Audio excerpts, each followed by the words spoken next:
नमस्कार दोस्तों, स्वागत है आपका आज के मुख्य समाचारों में। यहां पर आपको देखने को मिलेंगे आज की तमाम बड़ी खबरें मुख्य समाचार ब्रेकिंग न्यूज अपडेट्स के रूप में। चलिए दोस्तों, जान लेते हैं आज की पहली बड़ी खबर। प्रधानमंत्री नरेंद्र मोदी बोले, पराजय का गुस्सा सदन में न निकालें। आम आदमी पार्टी सांसद राघव चड्ढा का राज्यसभा से निलंबन हुआ रद्द, अगस्त 2023 से सस्पेंड थे। जी हां दोस्तों, आपने बिल्कुल सही सुना। संसद का शीर्षकालीन सत्र सोमवार 4 दिसंबर से फिर शुरू हो गया। यह सेशन लगभग 22 दिसंबर तक चलेगा। 19 दिन के दौरान दोनों सदनों में 15 बैठकें होंगी। लोकसभा में प्रधानमंत्री मोदी के पहुंचते ही एनडीए के सांसदों ने उनका जोरदार स्वागत किया। सांसदों ने नारे भी लगाए, बार बार मोदी सरकार, तीसरी बार मोदी सरकार। सत्र शुरू होने से पहले प्रधानमंत्री नरेंद्र मोदी ने विपक्ष से अपील भी की। उन्होंने कहा कि बाहर मिली पराजय का गुस्सा सदन में मत निकालिए, सदन में सकारात्मक चर्चा कीजिए। लोकसभा में कार्यवाही शुरू होते ही विपक्षी सांसदों ने बैनर लहराए। इस पर स्पीकर ओम बिरला ने कहा कि सदन में पंपलेट्स नहीं ला सकते, सदन नियमों के मुताबिक ही चलेगा। वहीं दोस्तों, अगली खबर मिजोरम से आ रही है। मिजोरम में ZMP बनाएगी सरकार, 27 सीटों पर मिली जीत। कल होगी विधायक दल की बैठक, सीएम जोरमथंगा का इस्तीफा। जी हां दोस्तों, मिजोरम विधानसभा चुनाव में जोरम पीपुल्स मूवमेंट यानी कि ZPM ने 40 में से 27 सीटों पर जीत का परचम लहराया है। दोस्तों, आपकी जानकारी के लिए बता दें, 3 दिसंबर को मिजोरम में मतगणना नहीं हुई थी, क्योंकि वहां पर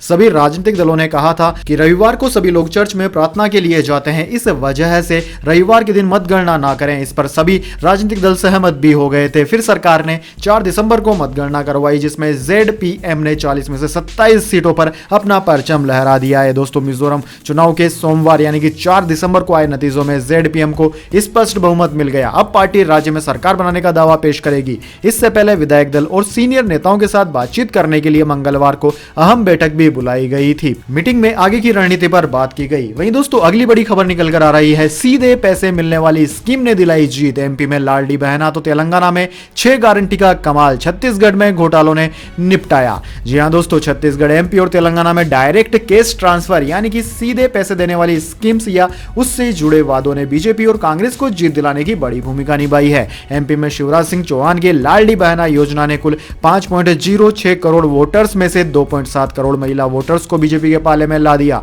वहीं तेलंगाना में कांग्रेस की 6 गारंटी स्कीम ने भी कमाल किया। छत्तीसगढ़ में पब्लिक सर्विस कमीशन यानी कि PSC एग्जाम घोटाला और ईडी की कोयला उगाही, अवैध शराब बिक्री, महादेव ऐप के मामले में छापेमारी ने बीजेपी की जीत पक्की कर दी थी। इन्हीं सब का नुकसान कांग्रेस को उठाना पड़ा। वहीं दोस्तों, अगली खबर ममता बनर्जी से जुड़ी है। ममता बनर्जी ने इंडिया गठबंधन को दिया झटका, 6 दिसंबर की बैठक में नहीं होंगी शामिल। दरअसल दोस्तों, पश्चिम बंगाल की मुख्यमंत्री ममता बनर्जी बुधवार को विपक्षी गठबंधन Indian national development inclusive alliance यानी कि इंडिया की समन्वय बैठक में शामिल नहीं हो रही है। बताया जा रहा है कि इसी दिन उत्तर बंगाल में उनका एक कार्यक्रम पहले से निर्धारित है। सूत्रों ने कहा है कि उनकी पार्टी तृणमूल कांग्रेस भी बैठक में शामिल नहीं हो सकती है, क्योंकि उन्हें ऐसी किसी भी बैठक के बारे में कोई जानकारी नहीं मिली है। भाजपा ने मध्य प्रदेश, राजस्थान और छत्तीसगढ़ में जीत हासिल की और कांग्रेस को करारी शिकस्त देकर हिंदी पट्टी में अपनी पकड़ मजबूत कर ली। कांग्रेस के लिए तेलंगाना एक उम्मीद की किरण बनकर उभरी है, लेकिन पश्चिम बंगाल से यह बुरी खबर आई है कि ममता बनर्जी इंडिया गठबंधन को सीरियसली नहीं ले रही है। वहीं दोस्तों, खबर है कि MP में भाजपा के 27, कांग्रेस के 60 विधायक हार गए हैं। कांग्रेस का वोट शेयर मात्र 0.49% घटा, लेकिन 48 सीटें गंवाई। मंत्री नरोत्तम कमल की हार ने चौंकाया। जी हां दोस्तों, मध्य प्रदेश विधानसभा चुनाव में भाजपा ने 2/3 बहुमत से जीत तो दर्ज कर ली है, लेकिन उसके कुछ सांसद कहीं के भी नहीं रहे हैं। उनकी सांसद की सीट भी चली गई और वो MLA के चुनाव में भी हार गए हैं। हालांकि दोस्तों, भाजपा का वोट शेयर 7.5% बढ़ा है। दोस्तों, 230 सीटों में से पार्टी को 163 सीटें मिली। ये 2018 से 54 ज्यादा है। कांग्रेस का वोट शेयर 0.49% घटा और पार्टी 114 के नीचे आकर 66 पर सिमट गई। सपा, बसपा, आम आदमी पार्टी और निर्दलियों का खाता तक नहीं खुला। मात्र एक सीट भारत आदिवासी पार्टी यानी कि BAP ने जीती है। दोस्तों, चुनाव में मोदी इफेक्ट और लाडली बहना इंपैक्ट दिखा। इसके बावजूद भाजपा के 99 विधायकों में से 27 और 31 मंत्रियों में से 12 हार गए। 3 केंद्रीय मंत्रियों में फगन सिंह गुलस्ते, 4 सांसदों में गणेश सिंह भी हारे। सिंधिया समर्थक 19 कैंडिडेट में से 9 नहीं जीत पाए। नरोत्तम मिश्रा, कमल पटेल की शिकस्त ने सबको चौंका दिया। उधर दोस्तों, कांग्रेस ने 85 विधायकों को टिकट दिया था, जिनमें से 60 को हार का सामना करना पड़ा। वहीं दोस्तों, बड़ी खबर है, तेलंगाना में राजनीति की पिच पर बोल्ड हुए अजरुद्दीन, 16,000 वोटों से हारे चुनाव। जी हां दोस्तों, भारतीय कप्तान, पूर्व भारतीय क्रिकेट टीम के पूर्व कप्तान अजरुद्दीन, जिन्होंने पहली बार तेलंगाना में अपनी घरेलू पिच पर चुनाव लड़ा था, उनके लिए शुरुआत अच्छी नहीं रही। वे BRS प्रतिद्वंदी से हार गए। हैदराबाद के जुबली हिल्स निर्वाचन क्षेत्र से चुनाव लड़ने वाले अजरुद्दीन मौजूदा विधायक मंगती गोपीनाथ से 16,337 वोटों से हार गए हैं। गोपीनाथ को 80,549 वोट मिले, जबकि अपने क्रिकेट करियर के सुनहरे दिनों में अपनी स्टाइलिश बल्लेबाजी और तेज फील्डिंग के लिए जाने जाने वाले अजरुद्दीन को 64,212 वोट मिले। दोस्तों, बीजेपी के लंकाला दीपक रेड्डी को 25,866 वोट मिले। हैदराबाद के रहने वाले अजरुद्दीन ने 2009 में कांग्रेस की ओर से उत्तर प्रदेश के मुरादाबाद लोकसभा क्षेत्र से जीतकर अपनी राजनीतिक पारी की धमाकेदार शुरुआत की थी। हालांकि इस बार उनको हार का मुंह देखना पड़ा। इसके बाद दोस्तों अगली बड़ी खबर, प्रधानमंत्री मोदी की रैलियों से बीजेपी को 76 नई सीटें मिली। लोकसभा चुनाव होते तो बीजेपी के 61 सांसदों में से 16 हार जाते। जी हां दोस्तों, मध्य प्रदेश, राजस्थान और छत्तीसगढ़ में बीजेपी ने 2 बड़े दांव चले थे। मुख्यमंत्री का नाम प्रोजेक्ट करने के बजाय प्रधानमंत्री मोदी के चेहरे पर चुनाव लड़ा और सांसदों को अपने असर वाली सीटों पर जीत हार के लिए जिम्मेदार बनाया। तीनों राज्यों में 4 केंद्रीय मंत्रियों समेत कुल 18 सांसदों को सीधे विधानसभा चुनाव में उतारना इसी रणनीति का हिस्सा भी था। तीनों राज्यों में पीएम मोदी ने 42 जिलों में अपनी रैलियों से करीब 250 विधानसभा सीटें कवर की। यहां उनकी जीत का स्ट्राइक रेट 67% रहा। खास बात दोस्तों यह रही कि इन इलाकों में बीजेपी ने 76 नई सीटें जीती है। इसी तरह अगर ये लोकसभा चुनाव होते तो बीजेपी के 61 सांसदों में से 45 जीत जाते। इसके बाद दोस्तों अगली बड़ी खबर, दुनिया का सबसे बड़ा परमाणु फ्यूजन रिक्टर हुआ शुरू। 2 करोड़ डिग्री सेल्सियस तापमान से पैदा होती है ऊर्जा। जी हां दोस्तों, जापान के नाका नॉर्थ में दुनिया का सबसे बड़ा न्यूक्लियर फ्यूजन रिएक्टर शुरू हो चुका है। इसे शुक्रवार को स्टार्ट किया गया। पूरी दुनिया में अभी जितने भी परमाणु संयंत्र हैं वो सभी फ्यूजन पर चलते हैं, जबकि यह न्यूक्लियर फ्यूजन से ऊर्जा प्राप्त करता है। यानी कि यह 2 अणुओं के केंद्रक को आपस में जोड़ता है, जबकि फ्यूजन में यह केंद्रक अलग होते हैं। दोस्तों, इस न्यूक्लियर रिएक्टर का नाम JT60SA है। दोस्तों, इसे इसलिए बनाया गया है ताकि बड़े पैमाने पर सुरक्षित तरीके से और कार्बन मुक्त ऊर्जा पैदा की जा सके। यह फिलहाल एक एक्सपेरिमेंट है जिसे बाद में लोगों या देश की जरूरत के हिसाब से बड़े पैमाने पर स्थापित किया जा सकता है। इसके बाद दोस्तों अगली अपडेट आ रही है, बांदा जेल में पिता की जान को खतरा। बाहुबली मुख्तार अंसारी के बेटे ने सुप्रीम कोर्ट में दी जेल ट्रांसफर की अर्जी। जी हां दोस्तों, गैंगस्टर नेता मुख्तार अंसारी के बेटे उमर अंसारी ने सुप्रीम कोर्ट में एक याचिका दाखिल की है जिसमें अपने पिता को उत्तर प्रदेश की बांदा जेल से दूसरी जेल ट्रांसफर करने की मांग की गई है। उमर अंसारी ने याचिका में कहा है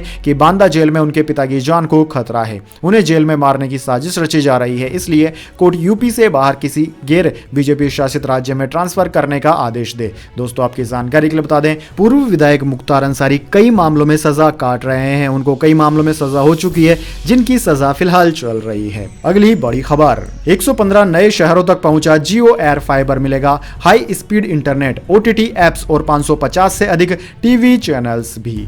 जी हां दोस्तों, आपने बिल्कुल सही सुना। जियो ने इस साल 19 सितंबर को वायरलेस ब्रॉडबैंड सर्विस यानी कि जियो एयर फाइबर को पेश किया था। अब यह सर्विस भारत के 115 शहरों तक पहुंच चुकी है। इसमें यूजर्स को हाई स्पीड इंटरनेट के अलावा OTT एप्स और सभी प्लान में 550 से अधिक टीवी चैनल्स का एक्सेस भी मिल रहा है। जियो एयर फाइबर भारत के अलग अलग राज्यों के कुल 115 शहरों तक पहुंच चुका है। इनमें दिल्ली, NCR, महाराष्ट्र, कर्नाटक, तेलंगाना, गुजरात, पश्चिम बंगाल, तमिलनाडु और आंध्र प्रदेश का नाम शामिल है। इनके अलावा दोस्तों जियो जल्द ही कई और राज्यों और शहरों में अपनी सर्विसेज का विस्तार करने जा रहा है। दोस्तों, आपकी जानकारी के लिए बता दें, सभी शहरों में प्लान की कीमतें लगभग एक समान ही है। दोस्तों, आपकी जानकारी के लिए बता दें, जियो एयर फाइबर की मदद से यूजर्स को 1 Gbps तक की इंटरनेट स्पीड एक्सेस करने को मिल सकती है। इसके अलावा जियो कुछ अफोर्डेबल प्लान भी दे रहा है जिसकी शुरुआती कीमत 599 है, जो 30 Mbps की स्पीड के साथ आते हैं। जियो एयर फाइबर का कनेक्शन लेने के लिए यूजर्स को जियो के ऑफिशियल पोर्टल या फिर माई जियो ऐप पर जाना होगा। वहां से आप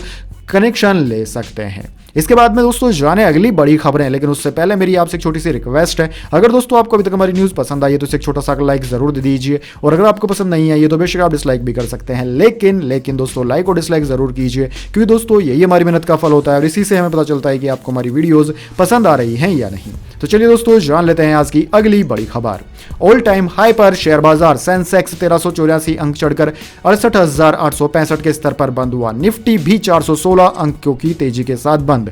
जी हां दोस्तों, शेयर बाजार सोमवार 4 दिसंबर को नए रिकॉर्ड स्तर पर पहुंच गया। सेंसेक्स ने 68,918.22 का ऑल टाइम हाई बनाया, तो वहीं निफ्टी ने भी 20,702.65 का हाई बनाया। इससे पहले दोस्तों सेंसेक्स का ऑल टाइम हाई 67,927 था जो 15 दिसंबर को बना था। वहीं निफ्टी का ऑल टाइम हाई 20,272.75 था, जो उसने शुक्रवार 1 दिसंबर के कारोबार में बनाया था। दोस्तों सेंसेक्स 1384 पॉइंट यानी कि 2.05% बढ़कर 68,865 के स्तर पर बंद हुआ। निफ्टी में 2.06% की तेजी रही, जबकि बैंक निफ्टी में 3% से ज्यादा की तेजी देखने को मिली। दोस्तों आज निफ्टी 50 के टॉप गेनर और टॉप लूजर स्टॉक्स की बात की जाए तो आज टॉप गेनर्स में आइसर मोटर्स, अडानी एंटरप्राइजेज और अडानी पोर्ट्स रहे, जबकि निफ्टी 50 के टॉप लूजर्स में HCL लाइफ, ब्रिटानिया और HCL टेक रहे।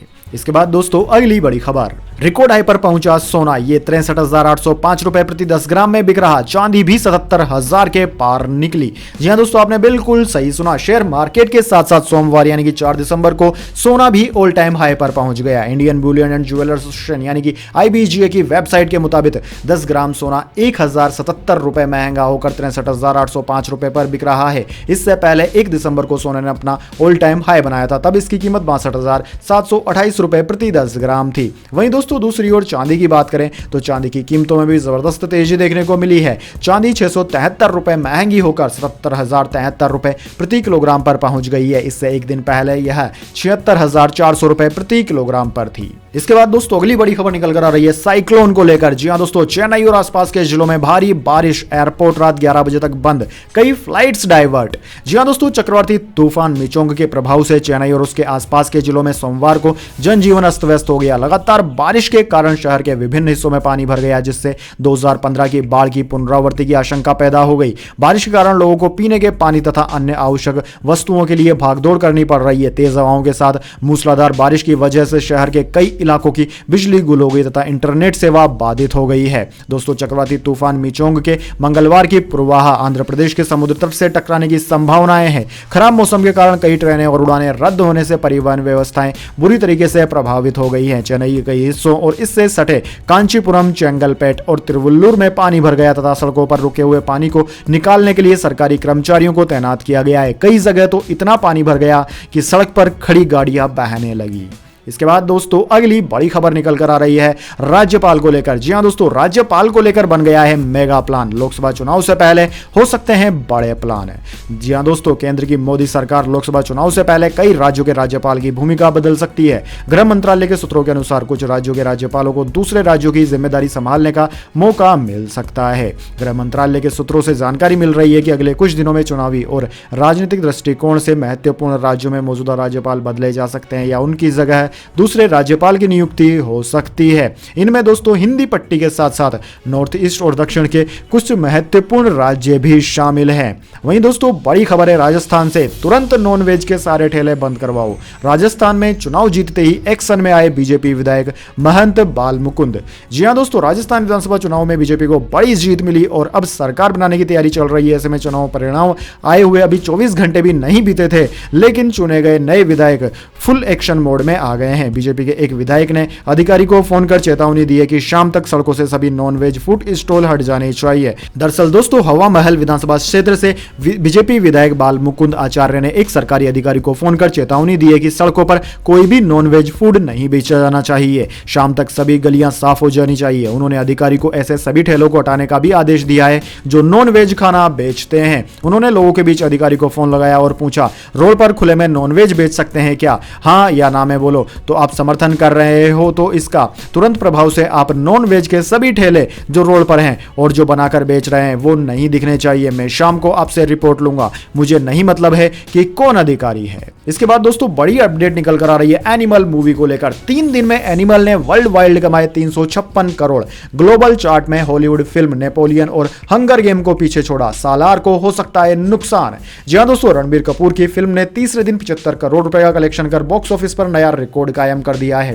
पहले वीकेंड में महज 3 दिन में फिल्म ने वर्ल्ड वाइड 355 करोड़ से ज्यादा की कमाई कर डाली है। भारत में इस दौरान 202 करोड़ से ज्यादा का कलेक्शन कर एनिमल ने साल की दूसरी सबसे बड़ी फिल्म पठान का रिकॉर्ड तोड़ दिया। वर्ल्ड वाइड कलेक्शन की बात करें तो फिल्म ग्लोबल बॉक्स ऑफिस में 42.17 मिलियन कमाई कर टॉप पर है। दोस्तों एनिमल, हंगर गेम और नेपोलियन जैसी चर्चित फिल्मों को पीछे छोड़कर ग्लोबल बॉक्स ऑफिस चार्ट में टॉप पर रहने वाली भारत की पहली फिल्म भी बन चुकी है। एनिमल के आंकड़े को देखकर ट्रेंड एक्सपर्ट्स का मानना है कि फिल्म का बेहतरीन प्रदर्शन प्रभास की अपकमिंग फिल्म सालार को नुकसान पहुंचा सकता है। हालांकि शाहरुख खान की फिल्म डंकी को इससे फायदा मिलेगा। इसके बाद दोस्तों अगली बड़ी खबर निकल कर आ रही है। लाल सागर में इजरायली जहाज पर बैलिस्टिक मिसाइलों से हमला, हुती विद्रोहियों ने 5 घंटे अटैक किया। गाजा में अब तक 10,000 हवाई हमले हुए। जी हां दोस्तों, इजराइल हमास जंग धीरे धीरे दूसरे इलाकों में भी फैलती नजर आ रही है। न्यूज एजेंसी राइटर्स के मुताबिक रविवार को यमन के हुती विद्रोहियों ने लाल सागर में 3 जहाजों पर बैलिस्टिक मिसाइलों से हमला किया। इनमें से 2 इजराइल के जहाज बताए जा रहे हैं। इनका नाम यूनिटी एक्सप्लोरर और नंबर 9 है। इसके अलावा यमन के होयदा पोर्ट से 101 किलोमीटर दूर एक शिप कंटेनर को भी नुकसान पहुंचाने की खबर है। वहीं अमेरिका ने कहा है कि उसने लाल सागर में अपने युद्धपोत पर अटैक करने जा रहे 3 ड्रोन्स को मार गिराया। एक अमेरिकी अधिकारी ने नाम न बताने की शर्त पर कहा कि हुती विद्रोहियों की तरफ से किए गए हमले लगभग 5 घंटे तक जारी रहे। यह सुबह 10 बजे शुरू हुए थे। पिछले महीने हुती विद्रोहियों ने एक जहाज को हाईजैक भी किया था। यह तुर्की से भारत आ रहा था। हुतियों का कहना है कि वो इजरायली जहाजों पर हमले जारी रखेंगे। इसके बाद दोस्तों बड़ी ही चौंकाने वाली एक खबर आई है। दिल्ली महिलाओं के लिए है सबसे असुरक्षित शहर। एनसीआरबी 2022 की रिपोर्ट में दावा, यहां एक दिन में 3 दुष्कर्म हुए, हर घंटे 51 एफआईआर भी दर्ज हुई। जी हां दोस्तों, राष्ट्रीय अपराध रिकॉर्ड ब्यूरो एनसीआरबी ने 2022 की रिपोर्ट रविवार को जारी कर दी। इस रिपोर्ट में बताया गया है कि दिल्ली महिलाओं के लिए सबसे असुरक्षित शहर है। यहां 2022 में एक दिन में 3 दुष्कर्म केस दर्ज किए गए। एनसीआरबी की 546 पेज की रिपोर्ट में बताया गया कि देश में महिलाओं के खिलाफ अपराध के कुल 4,45,256 केस दर्ज किए गए हैं, यानी कि हर घंटे लगभग 51 एफआईआर हुई। 2021 में यह आंकड़ा 4,28,278 था। रिपोर्ट में कहा गया है कि 2021 की तुलना में महिला अपराधों में 4% की बढ़ोतरी हुई है। वहीं 2022 में 28,522 मर्डर केस दर्ज हुए, यानी कि हर दिन शहर में 78 हत्याएं हुई। वहीं दोस्तों, जब देश में 4 राज्यों के चुनाव परिणाम चर्चा में थे, उस दिन एनसीआरबी ने रिपोर्ट जारी करते हुए बताया कि देश में बच्चों, अनुसूचित जाति, अनुसूचित जनजाति और साइबर क्राइम बहुत ज्यादा बढ़े हैं। तो दोस्तों यह थी आज की तमाम बड़ी खबरें। इसके बाद दोस्तों बारी आती है आज के माइंड क्यूज क्वेश्चन की। जी हां दोस्तों, एक आसान से सवाल का जवाब देकर आप जीत सकते हैं एक अमेजिंग सरप्राइज गिफ्ट हमारे यूट्यूब चैनल की ओर से। तो दोस्तों आज का सवाल आपकी स्क्रीन पर आ चुका है। राजस्थान में भावी मुख्यमंत्री कौन हो सकते हैं? जी हां दोस्तों, अगर आप जानते हैं इस सवाल का जवाब तो जल्दी से कमेंट बॉक्स में लिख दीजिए कि राजस्थान में भावी मुख्यमंत्री कौन बन सकते हैं। अगर दोस्तों आपका जवाब एकदम सही निकलता है और तो आपको मिल सकता है एक सरप्राइज गिफ्ट हमारे यूट्यूब चैनल की ओर से। तो दोस्तों जल्दी से अपना उत्तर कमेंट बॉक्स में लिख दीजिए, वीडियो को लाइक कर लीजिए और चैनल को सब्सक्राइब करके बेल आइकन भी दबा लीजिए। धन्यवाद। वंदे मातरम। जय हिंद, जय भारत।